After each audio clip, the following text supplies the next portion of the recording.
계신 분들은 지난주에는 현재 일어나고 있는 그 현상에 대해서 어떻게 반응해야 하는가라는 이제 주제를 이제 묵상하면서 교제를 이렇게 나눴습니다. 저는 한 주간 이 부분에 대해서 좀 더 생각을 하고 내 자신도 좀 정리가 되고 그래야겠다라는 생각이 부족하다는 생각이 들어서 더 생각하는 시간을 갖게 되다가 개인적으로 그 한 주를 시간을 가지면서 점점 하루 이틀 지나가면서 제 마음에 이제 소망이 생기기 시작했어요. 그리고 이런 마음들을 우리 형제자매들과 함께 나누면 좋겠다라는 생각이 들어서 지난주에 2탄으로 교제를 나눌까 합니다. 처음에 그 코로나가 시작됐을 때는 저희들이 어떻게 대처해야 될고 어떻게 반응해야 될지 참 몰랐습니다. 뭐 지금도 잘 아는 거는 라고 말할 수는 없지만 이제 점점 정리가 되어가고 있는, 마음으로부터 정리가 좀 우리 형제자매님들도 되어가고 있지 않나라는 생각이 들어집니다. 그런데 이번에 교회 소그룹 모임 금지 조치 행정명령이 내리면서 교회 분위기들이 바뀌었죠. 그전에는 최선을 다해서 이제 그 정부가 노력하는 것에 협력하고 함께 하려고 저희들도 나름 많은 희생을 치르면서 함께 협조하고 또 저희 스스로도 그러한 일들이 생길 때 어려움을 겪기 때문에 조심들 했습니다. 이번에 교회 이름으로라는 이것이 전국 모임의 형님들을 상당히 민감하게 마음을 만들었고, 아니 저희 모임뿐만 아니라 기독교계에 한국에 있는 많은 사람들의 마음을 건드렸습니다. 그러면서 드디어 이제 소수가 있었던 표현들이 이건 탄압이다 뭐 이런 표현들이 나오기 시작하고 그랬습니다. 근데 참 신기하죠? 탄압이라는 단어가 나오면서 모임은 활성화되기 시작했어요. 지난주 한 주도 이천교회도 아주 열심히 모인 두 주간이었던 것 같습니다. 뭐 조심했지만 대부분의 모임들을 인도 형님들하고 이 부분에 대해서 어떻게 생각하십니까 할 때 다들 형님들이 똑같이 우리가 방역 수칙에 대해서 조심해야겠지만 그래도 모임을 열심히 해야 될 것 같은 마음들을 다 표현하셨고, 참 그것의 마음이 저도 화답이 돼서 그러한 시간들을 가져왔습니다. 그리고 지금 이제 이러한 그 금지는 풀렸습니다. 끝일지 모르겠습니다. 저는 끝은 아니라고 생각이 들어집니다. 왜냐하면 이제 대부분 전문가의 입장에서는 2차 폭발이 훨씬 심각하고 훨씬 많은 사망자들이 생길 거라고 다 예측하고 지금까지 모든 이 바이러스가 진행되는 방식이 그래왔습니다. 그것이 가을이라고 했지만 가을이 아니고 이미 지금 시작되고 있는 것들을 우리는 알고 있죠. 오늘 아침에 궁금해서 잠깐 봤더니 일본이 어제 그제 거의 1000명에 가까운 확진자들이 생기고 있었고요. 미국은 400만이 넘었습니다. 그 강하던 트럼프가 양발을 뒤로 뺐어요. 학생들 계약 미뤄도 되겠다. 절대 안 된다고 했다가 이게 심각성을 인식하고 있는 것 같습니다. 이 일을 통해서 우리 한국뿐만 아니라 또 소식을 듣습니까? 이 전 세계 많은 곳곳에서 기독교가 탄압을 이 계기로 받고 있는 소식이 들려오고 있습니다. 특별히 코로나 때문에 모든 사람들이 조심하고 있지만 교회가 타깃이 되고 있는 나라가 저희뿐만 아니라 저희는 대구 때문에 이런 일이 생겼나 했는데 그렇지 않습니다. 세계 곳곳에 많은 나라들이, 특히 지금 동남아가 상당히 핍박을 심각하게 받고 있는 뉴스를 제가 이 선교 뉴스를 통해서, 우리 모임이 아닌 뉴스를 통해서 접하게 됩니다. 저희 나라가 이러한 일들이 있을 때 많은 분들에게 이거는 뭔가 음모가 있다, 이런 얘기를 제가 종종 듣습니다. 지금 정부가 뭔가 목적하는 게 있지 않느냐, 그 목적대로 라면은 이 기독교를 탄압해야 되는 것이 아니냐라는 얘기를 종종 심심치 않게 들었습니다. 우리 형제자매님들도 들으신 분들이 계시고 그렇게 또 알거나 생각하시는 분들도 계시죠. 그러나 우리는 그것에 대해서 어떻게 될지는 잘 모르지만 저희들이 생각해야 되는 것은 그거보다 더 큰 그림의 음모를 먼저는 생각해야 되고, 더 큰 그림의 음모 뒤에 있는 더 큰 그림을 오늘 한번 생각해 보는 시간이 됐으면 좋겠습니다. 그 더 뒤에 있는 더 큰 그림의 음모가 무엇입니까? 지난주에 우리가 들었듯이 그 배후에 사단이 있다라는 것입니다.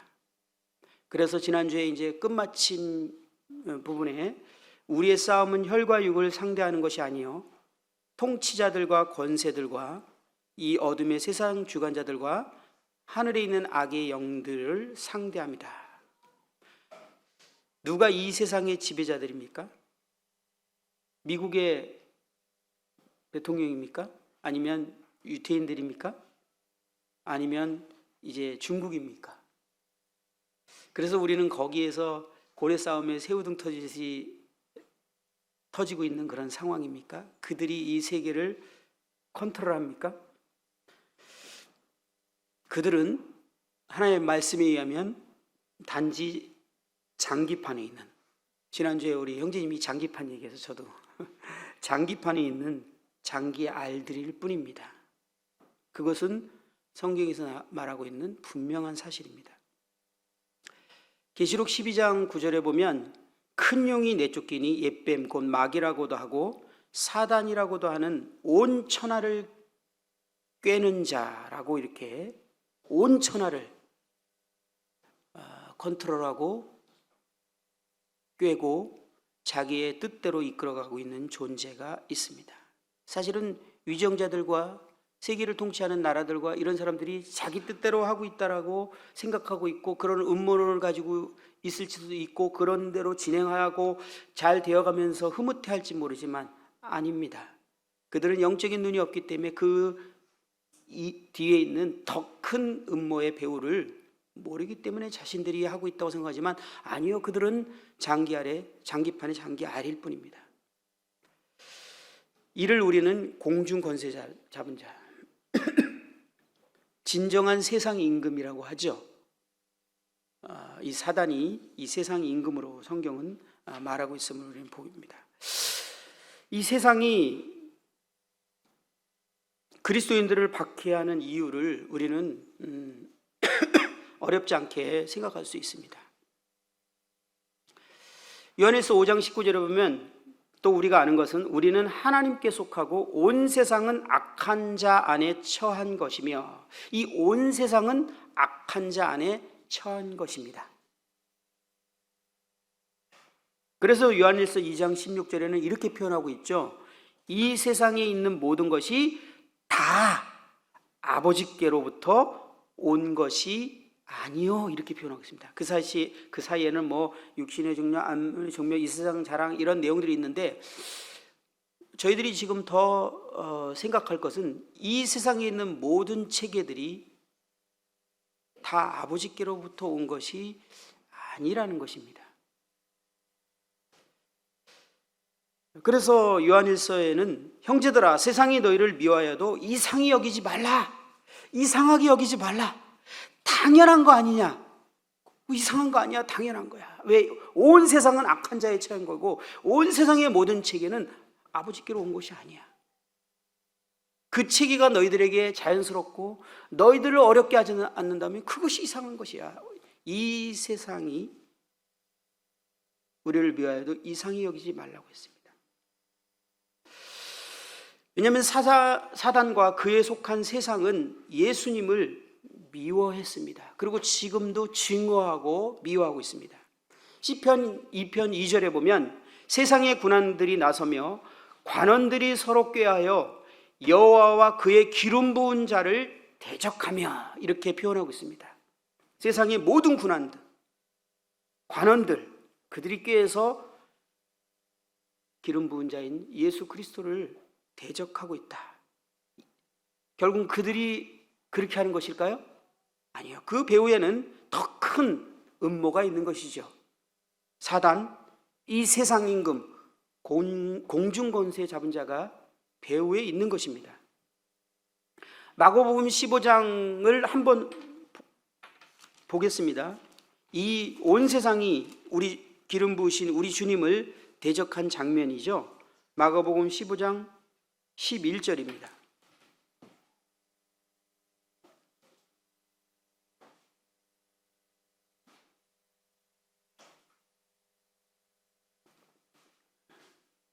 (15장) 11절부터 제가 읽어보도록 하겠습니다.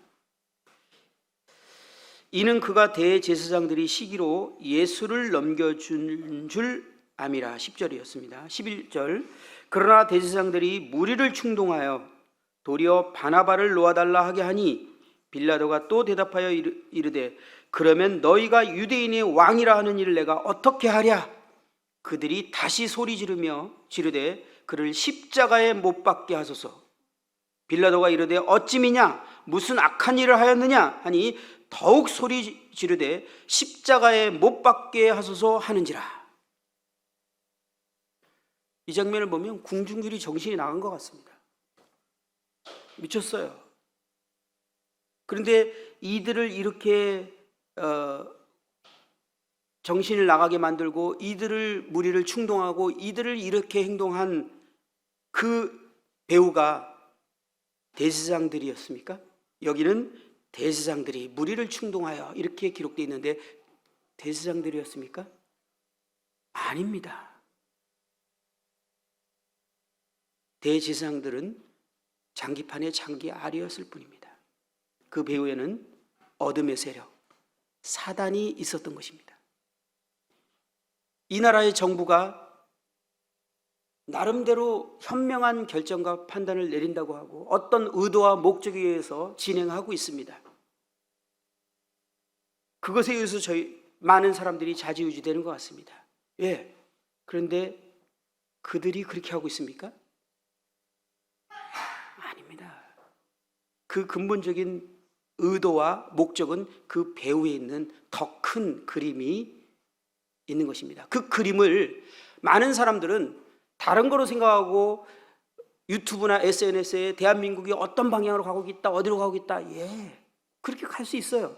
그런데 그것은 눈에 보이는 사람들이 생각할 수 있는 그림이지 그 배후에 더 큰 그림이 있는데 그것은 세상 사람들이 볼 수 없는 그림이라는 거예요.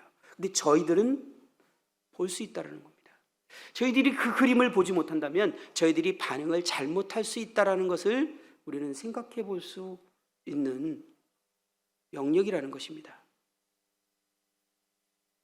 그 눈에 보이는 그림에 반응하지 마십시오. 눈에 보이는 그림에 움직이시면 안 됩니다. 그렇다면 그 뒤에 있는 더 큰 그림의 배우자가 원하는 일들이 성취되는 것입니다. 그것이 무엇일까요? 그들의 목적은 단 한 가지밖에 없습니다. 그리스도인들을 증오하기 때문에, 예수님을 증오하기 때문에 그리스도인들을 망하게 하려고 하는 것입니다. 그거 외에 무슨 목적이 있겠어요? 지금 하나님 나라와 이 사단의 나라는 대적하는 중입니다. 목적은 무엇이겠어요? 하나님 나라를 무너뜨리는 거 아니겠습니까? 배후의 목적은 그것뿐이에요. 거기에 저희들이 넘어가서는 안 될 것 같습니다. 그래서 요한복음 10장 14절에 주님께서 십자가에 달리시기 전에 기도하시면서 내가 아버지의 말씀을 그들에게 주었사오매 세상이 그들을 미워하였사오니, 하나님의 말씀을 받은 자는, 하나님의 말씀이 씨가 우리 마음에 떨어진 자는 세상의 미움을 받아야 정상입니다. 그렇지 않다면 마음밭에 하나님 말씀이 떨어지지 않은 자일 수 있습니다. 이것은 사실은 진지하고 심각한 내용입니다. 이는 내가 세상에 속하지 아니한 같이 그들도 세상에 속하지 아니함으로 인함이니이다. 주님께서 이 문제 때문에 요한복음 17장에 얼마나 이 하나님의 말씀을 받은 이 제자들과 그를 통해서 믿는 제자들을 위해서 하나님께서 이 세상에서 지켜주시고 보호해 줄 것을 간절히 기도하고 있는 장면을 우리는 보지 않습니까? 근데 거기서 보호하고 지켜준 장면이 물리적인 것을 보호하고 지켜달라고 기도하는 것일까요? 아닙니다. 그것은 성경을 전체 문맥적으로 보지 않은 것이고 성경 전체를 이해하지 못한 것이에요. 절대 그런 기도가 아닙니다. 그들의 영혼을, 그들이 세상에 타협하고 세상으로 넘어가고 실족하고 쓰러지지 않기를 기도한 것이지 세상이 미워하는 것을 당하지 않도록 보호해달라고 한 것이 아닙니다. 그래서 모든 서신서들은 그리스도인들은 마땅히 핍박을 받을 것이고 세상이 너희들을 미워해야 돼, 이상하게 여기지 말라라고 모든 서신서에 기록됐듯이 그것은 당연하다는 거예요. 왜? 이 세상은 악한 자에게 처한 것이기 때문에 그렇다는 겁니다. 그리고 악한 자는 이 세상 체계와 특히 정치와 경제와 문화, 가장 강력하죠. 문화, 그리고 심지어는 종교까지 들어서 하나님의 말씀을 받은 자를, 그 증오하는 자를 대적하고 있고 공격하고 있다는 것이 성경이 말하는 바라는 겁니다. 저희들은 눈을 들어서 더 큰 그림을 봐야 합니다. 그래서 주님께서는 구원받은 성도들에게 로마서 12장 2절에 뭐라고 했습니까? 너희는 이 세대를 본받지 말라. 예, 정말 중요하고 반드시 기억해야 되고 지켜야 하고 마음에 두어야 될 말씀이지 않습니까? 야고보서 3장 4절에는 세상과 벗된 것이 하나님과 원수됨을 알지 못하느냐, 이 말이 정말 맞지 않습니까? 이 말씀을 초대교회의 이 서신서를 편지를 받았을 때 그리스도인들은 얼마나 화답이 됐을까요? 왜? 세상이 자기들을 온통 미워하고 어떻게든지 괴롭히려고 그러고 이 세상이 미쳐 돌아가듯이 자기들을 괴롭히고 있는 이 상황에서 이 말 들었을 때 이걸 말이라고 해? 마땅한 거지. 우리가 세상을 사랑한다고? 말도 안 되는 얘기야 라고 받지 않았을까요? 그런데 요즘에는 이 메시지 하면 젊은이들이 너무 힘들어해요. 너무 어려운 말씀이다. 뭔가 심각하게 잘못 돌아가고 있는 것 같지 않습니까? 의문이 생기지 않습니까?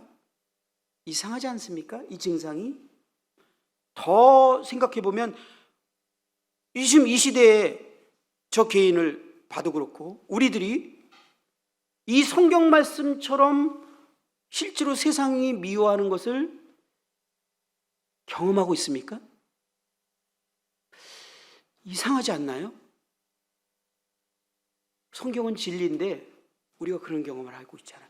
요번에 조금 경험했다고 발끈했어요. 이거는 미워하는 수준이라고 말할 수 없어요. 우리는 성경을 통해서 세상이 미워할 때 어떤 일이 벌어지는지에 대해서 알지 않습니까? 아니, 역사를 통해서 알지 않습니까? 이거는 미워하는 수준이라고 볼 수 없어요. 근데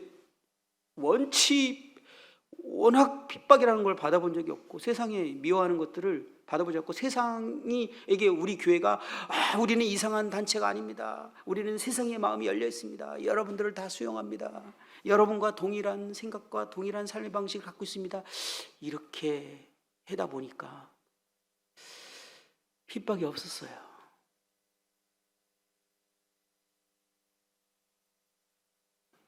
이 박해가 없는 이유를 이 한 주간에는 진지하게 많이 생각하게 됐어요.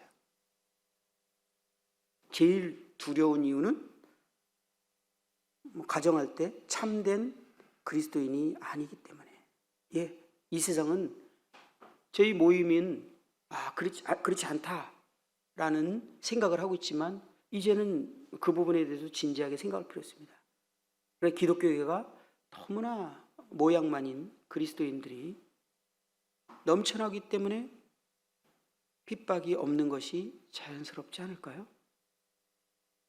왜냐하면 사단이 쓸데없는 시간 낭비 안 하거든요. 이 세상이 정확하게 알거든요. 제가 그런 말씀 드린 적이 있었나요? 예전에 초창기에 형님들이 성남 쪽에 누가 귀신 들린 사람이 있는데 너무 와서 도와달라고 그랬어요. 형님들이 같이 그곳을 갔어요. 근데 귀신 들린 사람이 그 인도하는 형제님이 너는 이름이 뭐야? 이렇게 물었더니 아담. 실제로 그렇게 대답을 해요. 자기 목소리 아닌 목소리가 나와요. 난 누구야? 하나님의 아들.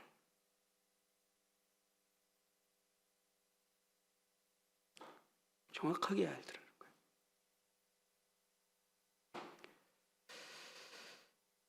우리가 참된 그리스도인이 아닐 때 개인적으로나 시대적으로나 이것은 영향이 있을 것입니다.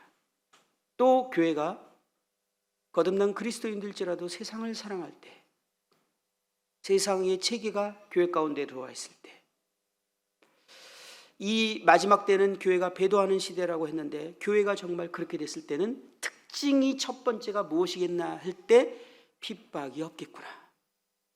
성경적인 원리라면 정확하게 그렇겠구나. 오늘 생각해 보자 하는 것은 사단이 그리스도인들을 증오하고자 하는 가장 큰 이유, 핍박하고자 하는 가장 큰 이유가 무엇인가를 생각할 때 그리스도인들이 핍박이 없는 이유를 또 생각해 볼 수 있었습니다. 그것은 무엇입니까? 사울과 다윗의 이야기를 통해서 우리 생각해 볼 수 있는데 성경 한 구절만 찾아보겠습니다. 사무엘상 18절입니다.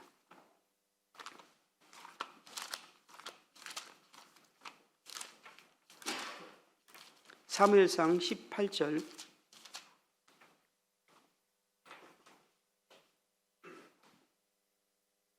사무엘상 18장은 다윗이 골리앗을 이제 죽이고 이스라엘 백성들이 승기를 잡게 돼서 블레셋 사람들을 크게 물리치고 이제 승리하고 돌아오는 그 장면인데 6절의 몇 구절을 읽겠습니다. 6절입니다.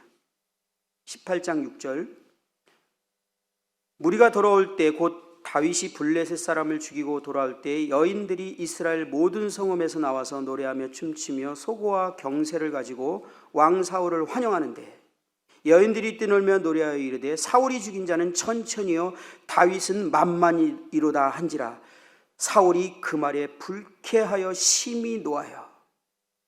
사울이 그 말에 불쾌하여 심히 노하여 이르되 다윗에게는 만만을 돌리고 내게는 천천만 돌리니 그가 얻을 것이 나라 말고 무엇이냐 하고. 다윗은 그 당시에 왕이며 주권자였습니다. 모든 백성들이 그의 왕을 존경하고 사랑하고 따르는 것이 마땅한 것이었고 왕은 그 위치에 있는데 위기가 왔습니다. 백성들이 다윗을 더 존경하고 따를 분위기가 연출된 거예요. 이때 가장 분노하고 이것에 대해서 모든 백성들은 다 즐거워했어요. 다윗이 놀라운 일을 했기 때문에. 근데 한 사람만 이것을 즐거워할 수 없었는데 누구였습니까? 그리고 그 사울을 따르는 그 무리들, 그들은 이것을 결코 즐거워할 수 없었을 뿐만 아니라 그 뒤에 말씀이 탁 의미심장합니다. 그날 후로 사울이 다윗을 주목하더라. 그때부터 이제 다윗은 박해를 받기 시작합니다. 말도 안 되는 억울함과 황당함과 일들을 겪기 시작합니다. 왜 그렇습니까? 사울을 건드렸잖아요. 그 왕위를 흔들어 버렸잖아요. 초대교회 때 그리스도인들이 왜 이렇게 심각한 핍박을 받았고 역사적으로 심각한 핍박을 받았던 시대는 특징들이 있었는데 그리스도인들이 정말 깨어있을 때였다라는 겁니다. 지난번에 한번 말씀드렸지만 주님이라는 뜻은 퀴오리스라는 단어인데 이 첫 자를 대문자로 바꿔놓으면 그 당시에 로마에서 딱 한 사람만에게만 부를 수 있는 이름이었는데 그게 바로 로마의 황제인 가이사에게 부를 수 있는 명칭이라고 제가 말씀드렸습니다. 그래서 그들이 인사하는 방식이 서로 만났을 때 특히 군인들은 이것을 어기면 큰일 났습니다. 가이사는 주님이시오 라고 이렇게 인사를 했습니다. 주님은 가이사십니다 이라고 인사를 했던 거예요. 그러면 상대방이 그 인사를 들을 때 옳소, 주님이 가이사요, 가이사가 주님이시오 라고 대답을 했답니다. 그런데 당시 그리스도인들은 뭐라고 대답했죠? 아니요, 예수 그리스도가 주님이시오 라고 대답을 했던 겁니다. 초대교회 성도들은 예수 그리스도를 진정한 주님으로, 가이사보다 더 위대하고 크신 왕으로 모시고 있었고, 그들은 그분을 자신을 다스리는 최고의 절대 주권자로 인정하고 그렇게 고백을 한 것입니다. 이 말을 들었을 때 참을 수 없는 존재는 누굽니까? 황제 가이사. 가이사가 그리스도인들을 미워한 거는 당연한 거 아닙니까? 이상한 거예요? 우리 입장 말고 정상적인 입장으로 생각해봐요. 가이사가 그리스도인들을요 어떻게 이뻐할 수 있어요? 그래서 로마 그 대화제를 그리스도인들이 한 것처럼 그렇게 만들어서 했던 이유가 뭡니까? 그 미운 그리스도, 눈에 그냥 가시 같은 그리스도인들을 말살하고 싶지 않겠습니까? 그래서 그렇게 누명을 씌워서 그리스도인들을 박해를 시작하고 그들을 말살하기 시작한 겁니다. 누가 먼저 그것을 건드기 시작한 거예요? 엄격한 그리스도인들. 원래 그리스도인들이 원래 신분이 뭐였어요? 사단이 자기의 권세자고 왕이었잖아요. 그가 주인이었잖아요. 그가 원하는 대로 했잖아요. 어느 날 배신을 한 거예요. 등을 돌려버렸어요. 그리고 새로운 왕을, 그가 진정한 그리스도인이 되기 전에는 가이사를 황제로 여기고 그 권세에 굴복했잖아요. 배신한 거예요. 배신자에게 따르는 대가는 미움과 박해와 고난이 당연한 것이 아닙니까? 형제들아, 세상이 너희를 미워해도 이상히 여기지 말라. 그런데 저는 반대로 이상해요. 세상이 안 미워하는 것 같아요, 우리를. 그게 이상하다는 거예요. 그게. 왜? 이 시점에서 저는 진정으로 우리가 주님을 정말 주권자로 인정하고 있는가? 주인으로 인정하고 있는가? 우리의 죄를 용서하신 감사한 분으로는 여기지만 정말 그분을 주권자로, 주인으로 내 마음에서, 내 삶에서 그것을 받아들였는가? 이거에 대해서 생각해 볼 수 있는 시간이었습니다. 오늘날의 우리들의 복음을 생각해 볼 때 이해가 됩니다.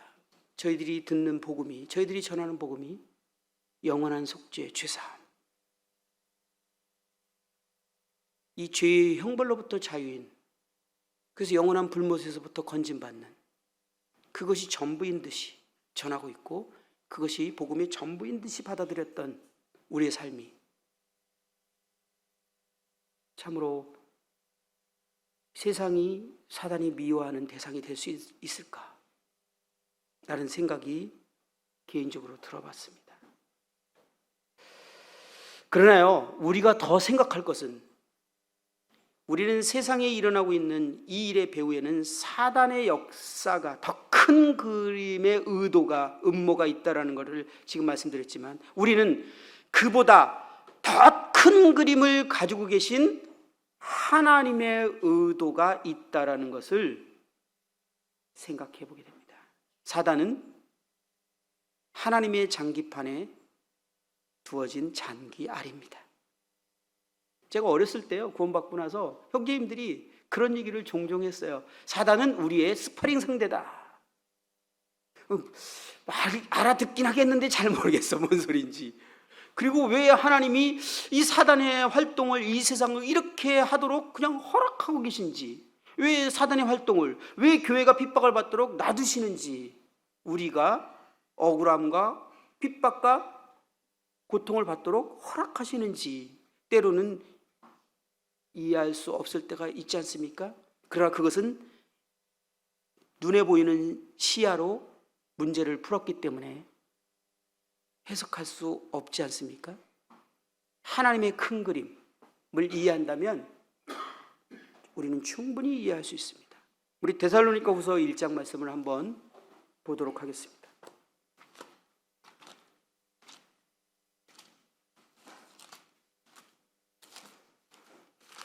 데살로니가후서 1장입니다. 3절부터 보겠습니다. 형제들아, 우리가 너희를 위하여 항상 하나님께 감사할지니 이것이 당연함은 너희의 믿음이 더욱 자라고 너희가 다 각기 서로 사랑함이 풍성함이니, 그러므로 너희가 견디고 있는 모든 박해와 환난 중에서 너희의 인내와 믿음으로 말미암아 하나님의 여러 교회에서 우리가 친히 자랑하노라. 이는 하나님의 공의로운 심판의 표요 너희로 하여금 하나님의 나라에 합당한 자로 여김을 받게 하려 함이니, 그의 나라를 위하여 너희가 또한 고난을 받느니라. 너희로 환난을 받게 하시는 자들에게는 환난으로 갚으시고 환난을 받는 너희에게는 우리와 함께 안식으로 갚으시는 것이 하나님의 공이시니, 주 예수께서 자기의 능력의 천사들과 함께 하늘로부터 불꽃 가운데 나타나실 때에 하나님을 모르는 자들과 우리 주 예수 그리스도의 복음에 복종하지 않은 자들에게 형벌을 내리시리니, 이런 자들은 주의 얼굴과 그 힘의 영광을 떠나 영원한 멸망의 형벌을 받으리로다. 바울은 데살로니가 성도들이 계속 성장하고 있는 것에 대해서 기쁜 마음이 있었고 감사하고 있었습니다.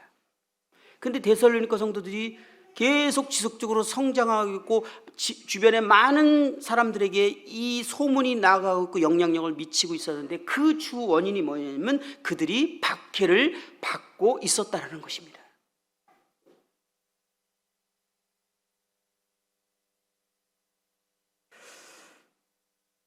E.W. 로저스라는 사람은 이렇게 표현했습니다. 하나님께서는 자기 백성들을 핍박과 환난을 통과하게 해서 그들 속에 뛰어난 도덕적인 풍성을 기르시는데, 이 풍성들은 그 나라의 합당한 시민들로 만들어준다라고 이렇게 말했습니다.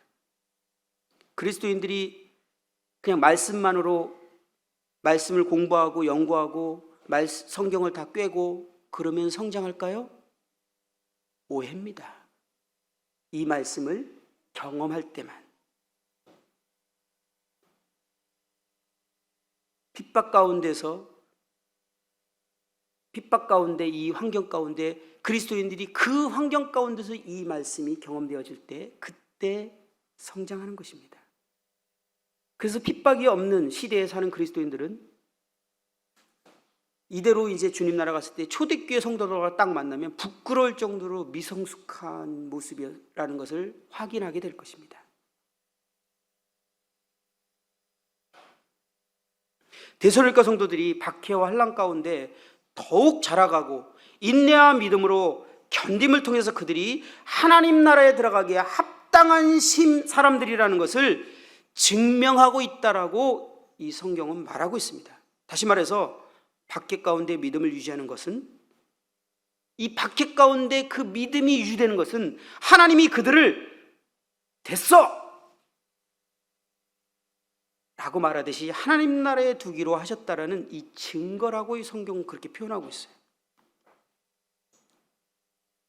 저희들이요, 핍박이 쫙 오게 되면 싹 드러납니다.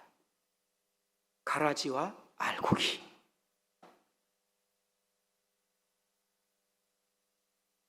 상상해 보시죠. 초대교회에 가짜 그리스도인들이 있겠어요? 그것처럼 바보짓이 어딨어.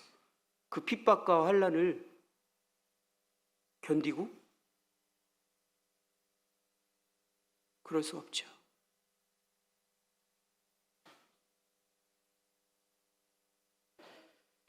윌리엄스는 또 이런 표현을 했어요. 자기 백성들을 핍박받게 하시고 그 핍박하는 자들을 살려두시는 하나님의 행위는 두 가지 목적이 있다.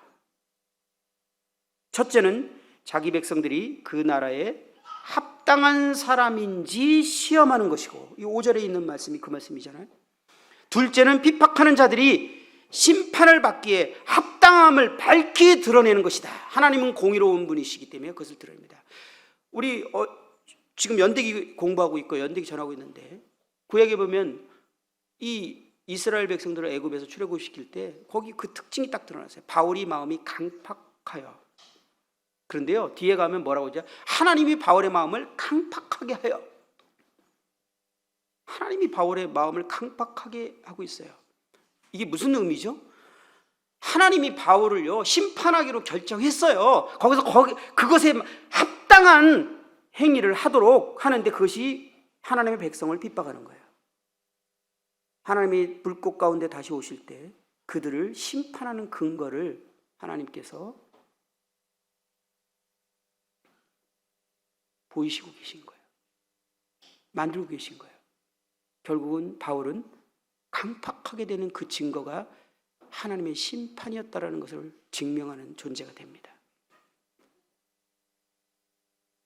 이 세상이 하나님을, 그리스도인들을 핍박하게 하는 날이 와야 주님이 오시는 것입니다. 그래서 성경은 반드시 마지막 때에 핍박이 있을 거라고 말하는 것입니다. 그것이 하나님의 공의지 않습니까? 그리고 그리스도인들이 핍박을 받을 때 하나님 나라에 들어가기에 합당한 자로 증명이 될 뿐만 아니라 하나님이 상 주시고 그분을 칭찬하고 높이 들 근거가 되지 않습니까? 그래서 하나님은 그것을 위해서 하시겠다라는 거예요. 뿐만 아니라 그리스도인들이 영적인 성장, 그리스도를 닮아가는 데 있어서 반드시 필요한 요소는 박해고 고난이고 어려움이라는 거예요. 그것이 없다면 행복하실지 모르지만 영적인 성장은, 하나님의 그 큰 그림은 이루어지지 않는다는 거예요.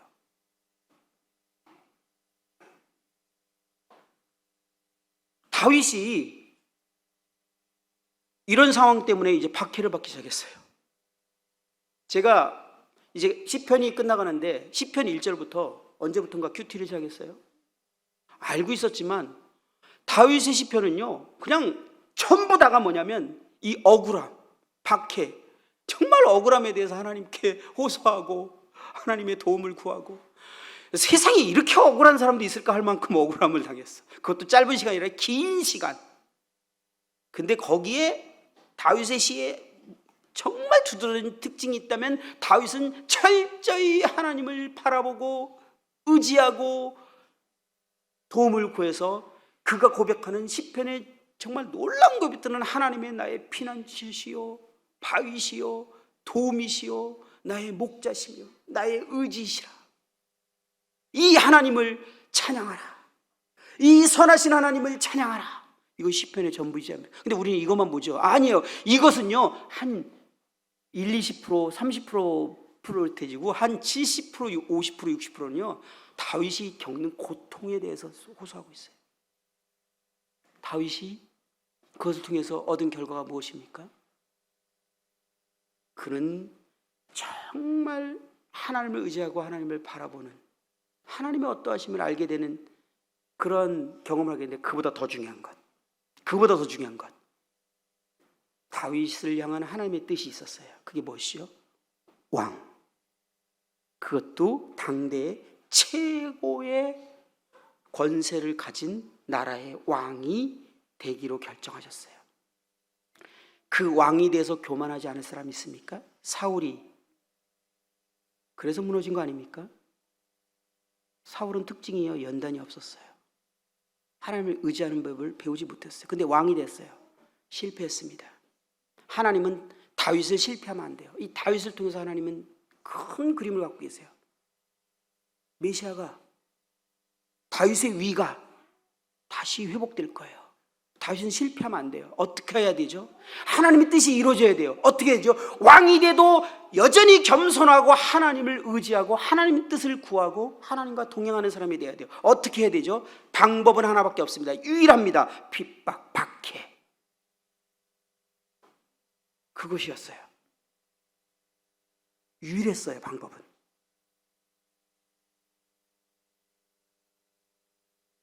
요셉은 안 그랬습니까? 요셉을 향한 하나님의 계획이요, 엄청났어요.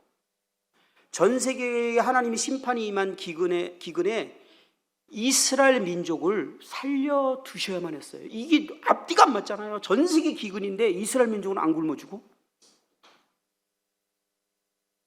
그것을 위해서 하나님이 계획을 하셨는데 요셉이 애굽의 실권자가 되는 거예요. 요셉이 만약에 실권자가 됐는데 연단이 없었어, 그 형들 다 죽었습니다. 형들만 죽었을까요? 성경의 말씀 보면요, 그 표현에 대해서 정말 하나님께서 요셉이 하나님에게 이 형들을 만났을 때 하나님이 당신들의 생명을 보존하고 당신들의 후손을 세상에 두시려고 나를 당신들보다 먼저 보내셨나니 그런즉 나를 이리로 보낸 이는 당신들이 아니요 하나님이시라. 더 큰 그림. 그러면서 형들에게 걱정하지 마소서, 당신들이 나를 보냈다고 생각하면 아닙니다. 하나님이 그렇게 하신 거예요. 그런데 그 보낸 하나님이 그냥 보낼 수도 있죠. 막 정말 탁월하게 비상한 머리를 줘서 애굽의 왕을 만나게 할 수 있었어요.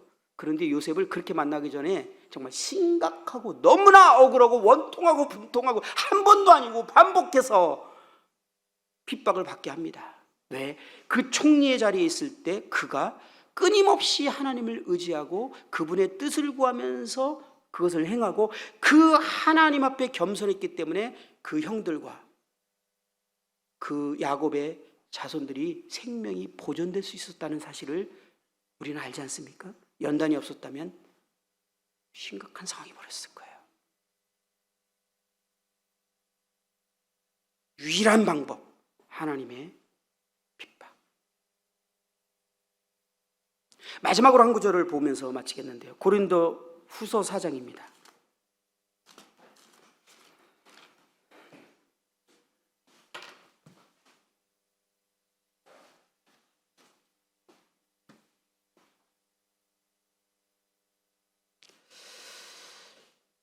고린도 4장 펴놓으시고요. 저는 조금 전에 드렸던 말씀들을 이렇게 묵상하면서 나에게 핍박은 정말 복이었구나. 내가 억울함을 듣게 당하거나 박해를 당하거나 내가 잘못해서 겪는 어려움도 약간의 유익이지만 별로 유익이 없어요. 그러나 정말 나는 주님을 위해서 살고자 했지만 당하는 박해가 있고 억울함이 있고 원통함이 있다면 이건 놀라운 복이구나. 하나님이 나를 향한 뜻이 있는 것이구나. 그것이 우리에게 없다면 우리는 슬퍼해야 됩니다. 우울해야 됩니다. 저는 이 말씀을 보면서 묵상하면서 박해에 대한 소망이 생겼어요. 주님이 화내지 마십시오. 우리나라에 우리에게 더 큰 박해를 주시기를. 왜? 제가 교만하고 싶지 않은데요, 아니 영적으로 좀 저에 대해서 만족이 안 돼요. 불만족이 너무 커요. 제가 성령 충만하지 않은 것 같아요. 저에게 능력이 없어요. 그 회복하고 싶고 주님에서 불이 일어나고 싶은데요, 안 돼요. 우리가 안 될 때 하나님의 도우심을 구해야 되죠. 하나님이 어떻게 그 일을 하실 겁니까? 박해입니다.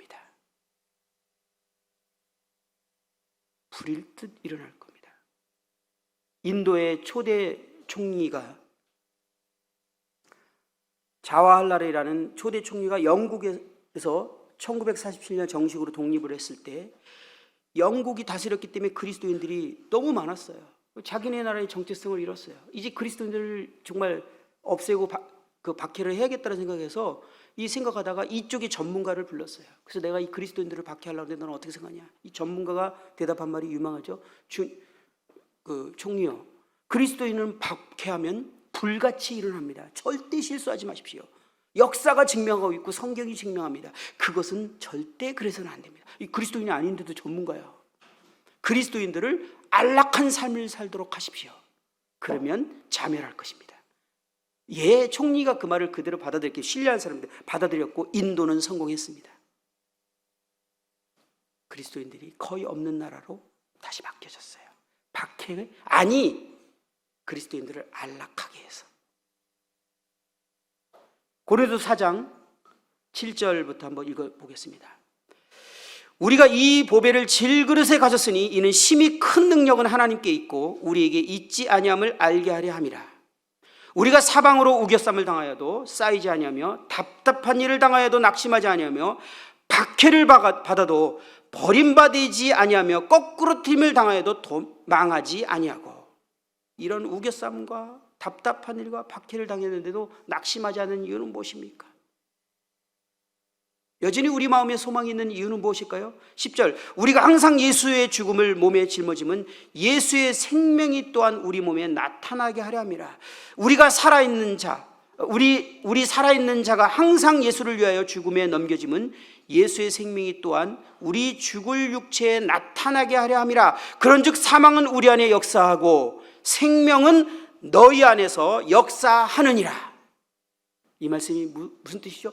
그리스도인들이 박해를 받고 억울함을 당하고 거꾸로 됨을 당할 때 그리스도 안에 있는 생명이 진정으로 나타나기 시작하는데 그 생명을 통해서 새로운 생명들이 일어나기 시작한다는 거예요. 태어나기 시작한다. 구원의 역사는 언제 일어나는 것이죠? 그리스도의 생명이 나타날 때. 그리스도의 생명은 언제 나타난다고 하죠? 박해가 있을 때. 이것이 성경이 말하는 바입니다. 왜 우리들에게 새로운 생명의 태어남이 없을까요? 대한민국 처음 시작할 때 형님들이 박해를 받지 않았습니까? 지금 같지 않지 않았나요? 형제님들이 정말 진정으로 구원받은 사람이 아니면 견딜 수 없는 환경이 아니었나요? 저도요, 우리 교회에서요, 막 그 매를 맞고서 도저히 집에서 막 맨발로 쫓아놓은 자매들이 예배당으로 와갖고 예배당에서 막 숨겨주고 그랬던 사건들이 기억나요. 오빠가 쫓아온다고 교회 다 불질러 버리겠다고 그래갖고 막 자매를 어디다 숨겨놓고 형제들이 막 다 전화해서 좀 교회 오라 그러고 이거 지켜야 된다고 그래갖고 막 그 사람 설득하고 그 오빠 구원 받았는데요. 나중에 이런 일들이 흔히 일어나지 않았습니까? 그때 영혼들이 계속 구원 받았잖아요. 이게 그리스도인들의 특징이라는 거예요. 이것이 없이 연대기 전하면 무엇합니까? 물론 그래도 멈출 수는 없어요. 그러나 진정한 생명은 개인이나 교회가 이러한 일이 있을 때 일어나는 것이 아닐까요? 마지막으로 성경 한 절 읽고 마치겠습니다. 누가복음 21장입니다. 누가복음 21장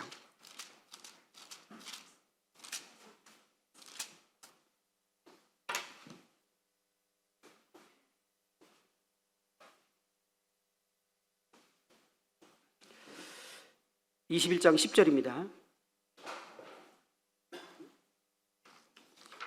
또 이르시되 민족이 민족을 나라가 나라를 대적하여 일어나겠고 곳곳에 큰 지진과 기근과 전염병이 있겠고 또 무서운 일과 하늘로부터 큰 징조들이 있으리라.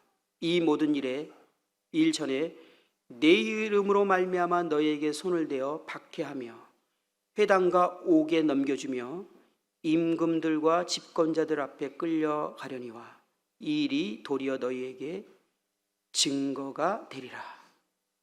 그러므로 너희는 변명할 것을 미리 궁리하지 않도록 명심하라. 무슨 말씀을 하고 있는 것이죠? 주님을 믿고 주님을 따르는 제자들은 세상으로부터 박해를 받게 될 것이다. 근데 이 박해 고난은 언제나 기회가 될 것이다. 역사를 볼 때 가장 박해가 심했던 초대교회 로마가 복음화됐습니다. 그리고 앞으로 이제 이거보다 더 큰 박해가 일어날 것인데 7년 대환란입니다. 이때 무슨 일이 일어나죠?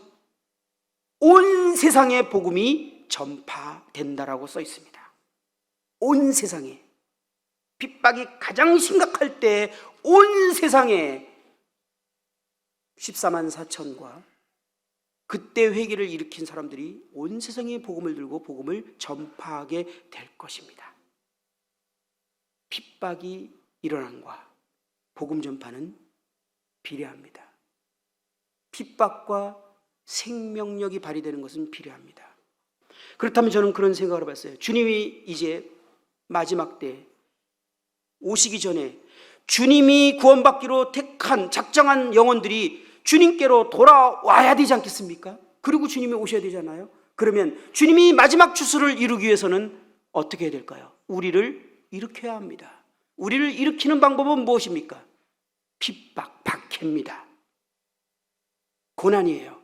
만약 그런 일이 없고 마지막에 온다면 그리스도인들이 주님이 계획하신 일들을 이루지 못할 것입니다. 우리는 일어나지 못할 거예요. 그 영혼들을 얻지 못하게 될 거라는 거예요. 그런 생각을 해보게 돼요. 마지막 때일수록 주님은 우리의 오시기 전에, 주님이 우리를 들림받기 전에 우리를 정말 영적인 회복을 주시기를, 그리고 복음을 전하다가 영혼들을 얻다가 주님을 만나기를, 이것이 우리에게 있기 위해서는 우리에게 핍박이 있을 수 있다는, 박해가 있고 억울함이 있고 고난이 있을 수 있다는, 이것이 교회적이라면 더 놀라운 일이라는 것, 이것이 국가적이라면 더 위대하고 놀라운 일을 하나님이 하실 것이라는 것, 기대를, 소망을 가지시기 바랍니다. 우리는 그